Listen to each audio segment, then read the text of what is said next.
Day 1 of weight.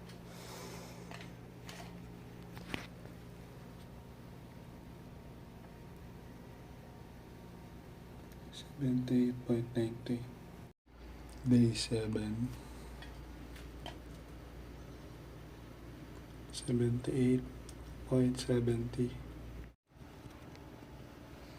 Day 14.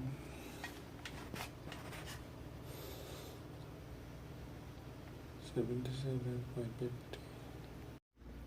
Day 21.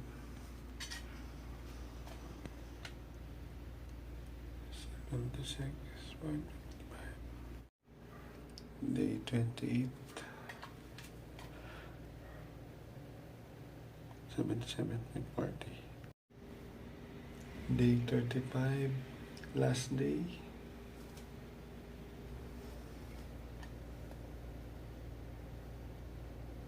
76.85. What?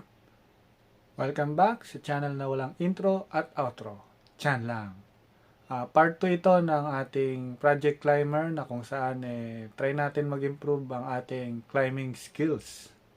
Kung napanood nyo yung first part, yung nagsusukat ako ng timbang, ito yung summary ko ng 5 weeks. So nililista ko yan every morning pagkagising ko mismo. So, yung una kong weight, 78.90. Ang last weight ko today is April 7, day 35, 76.85.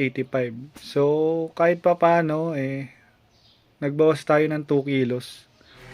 Ang original plan ko dapat dyan is mapatungtong ko ng 75 kilos yung timbang ko from almost 79, 78.90. So 79 kilos, nakapagbuwas ng 4 kilos. Kung mapapansin nyo yung pinakita ko kanina is minsan tataas, minsan bababa. Hirap pala niya i-maintain.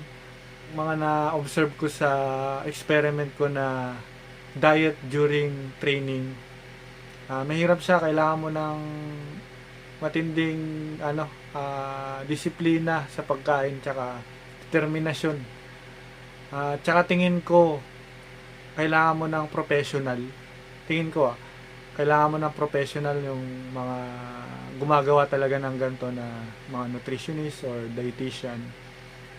Kasi for example, sa isang araw hard training ka. So kailangan mong kumain pagkatapos ng training. So, iisipin mo pa na bawasan yung kinain mo para yung timbang mo is mabawasan din. Ewan ko, experiment lang din naman to . So, kailangan mo ng mga professional na gumagawa niyan para hindi masacrifice yung mga nutrients or mga kinakain mo. Hindi rin masacrifice yung performance mo during training, hindi rin masacrifice yung pagda-diet mo para kahit papano tama yung method na ginagawa mo. So yun, kahit papano naman nakapagbawas tayo ng 2 kilos. Mahirap magbawas ng 2 kilos sa bike. Hindi mo alam kung saan mo kukunin yung 2 kilos na yon. So, naisipan nating magbawas ng timbang. Hindi man natin na hit yung target na 75 kilos. Pero kahit pa paano nakapagbawas tayo ng 2 kilos.